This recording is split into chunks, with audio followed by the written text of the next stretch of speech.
Let's get straight to the point. What just came out of Buckingham Palace sounds more like something you'd see on a soap opera than in real life. Sources close to the royal family are saying there's now an official request for DNA tests on Meghan and Harry's children. Yes, actual DNA tests. This isn't just a casual curiosity. It's to answer a question that many people thought was already settled. Are Archie and Lilibet really their biological kids? It sounds unbelievable, right? But this isn't just gossip going around online. Apparently, this demand is coming straight from within the palace.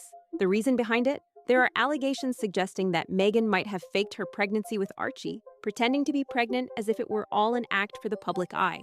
What we're discussing isn't just some casual rumor. If true, it could be one of the biggest lies in royal history. Before we dive into whether there's any truth to it, let's take a moment to understand how we got here. I will say that, like a lot of people, I saw the Getty images of the pillow dropping behind the skirt, and I thought at first they could be photoshopped, but Getty Images is very reliable. For years, there have been murmurs about Meghan's pregnancy, with people pointing out things like her bump appearing to change shape, her wearing high heels late in her pregnancy, and squatting in ways that many women wouldn't during that time. At first, these comments were dismissed, with people being told to keep quiet and not to be rude or insensitive. But those whispers didn't fade. They only got louder over time. Let's fast forward to today, where the whispers have turned into a loud demand for proof. A request for a DNA test from a royal household is incredibly rare. In fact, it's almost unheard of. Royals typically keep their family issues private, avoiding public drama like it's a messy laundry day. However, something serious must have happened behind the scenes to push the palace to this point. It seems that this demand wasn't sparked by sudden suspicion. Instead, it arose from a careful look back at old videos and records. Think of it as sifting through photos and timelines. During this investigation, they examined everything related to Meghan's first pregnancy and discovered a lot of inconsistencies, missing documents and statements that didn't quite match up. So are you saying that he's 2 weeks older? And so I thought maybe that would allow time to wean the baby away from a birth mother if a surrogate was used.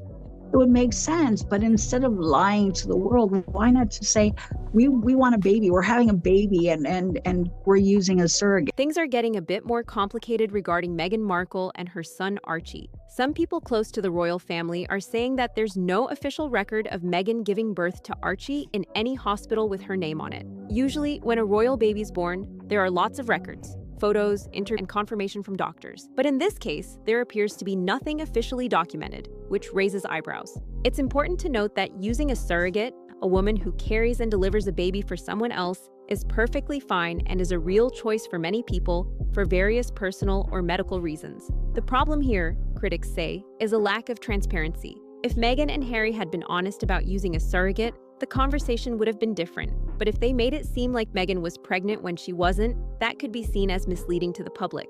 This situation isn't just about two famous people. It touches on the monarchy itself, which is built on family lineage and tradition. Doubts about the legitimacy of that family line can shake the very foundation of the royal institution. People want answers, and the royal family likely wants clarity too. At this point, it seems like Meghan and Harry may need to speak up, as this goes far beyond typical celebrity gossip. King Charles, now in charge, is reportedly trying to clean up the royal family's image. He's looking to reduce the number of working royals and tighten rules to prevent more scandals. The last thing he wants is more trouble involving his younger son, Harry. The question of who will take on official royal roles in the future has come up, leading to increased scrutiny about whether Archie and his sister, Lilibet, should be included. To make that decision confidently, the palace is reviewing all past information, including photos of Meghan during her pregnancy and the timeline of her experience as a mother. What people are talking about now is not just what was found, but what was missing. Important hospital records, doctor notes,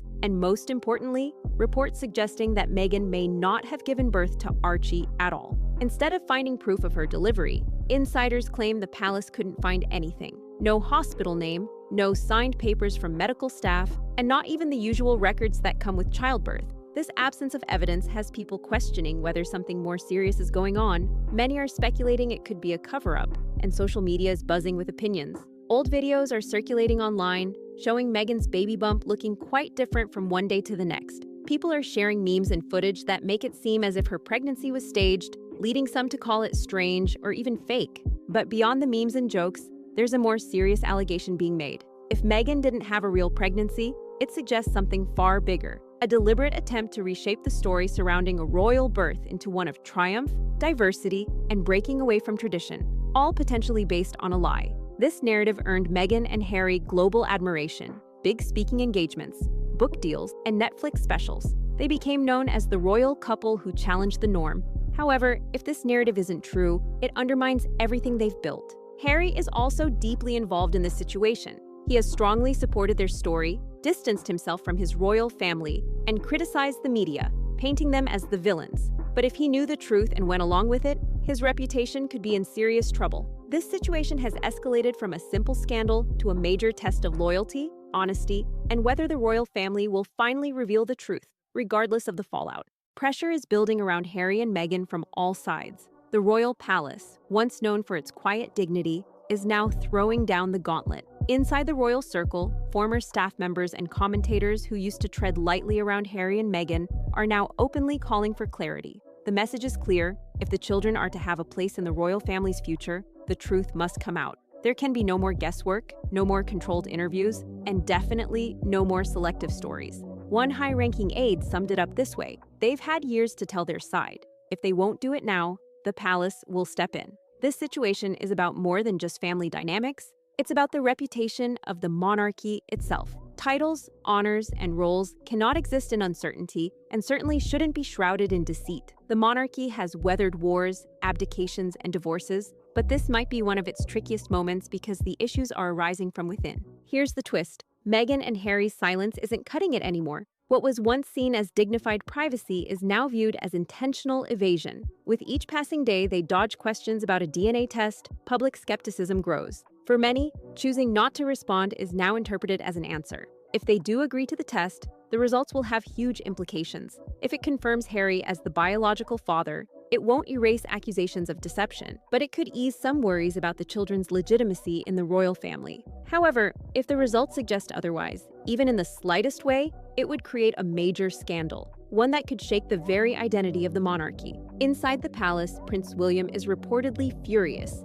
He's upset about the damage done to the family's reputation. Princess Anne, known for being straight-talking, has called the situation a disgrace. As for King Charles, he's said to be heartbroken. This wasn't how he envisioned beginning his reign. Caught between his love for his son and his responsibilities to the crown, he understands just how fragile public trust can be and knows he can't afford to lose it over unproven family ties and flashy media narratives. What's truly sad is that it didn't have to come to this. If Meghan had chosen to be open about her journey, focusing on themes of strength, choice, or even medical issues, the public likely would have shown understanding. People can be more empathetic than they often get credit for, but by turning a private experience into a polished story and possibly altering parts of it for show, the backlash was unavoidable. Now, the royal family is drawing a hard line. The message is unmistakable: no DNA test, no royal titles. Without proof, there's no place for them within the family. It sounds harsh and it feels cold, but for the monarchy, it's necessary because the future of the crown cannot rely on uncertain truths and sentimental public relations. The world is watching closely. Whatever Meghan and Harry decide next, whether they agree to the test, refuse it outright, or try to spin their narrative again, will determine how they are remembered, as victims of royal injustice or as contributors to their own downfall. In the end, it might all hinge on one simple test and a truth that can no longer be kept hidden behind palace doors.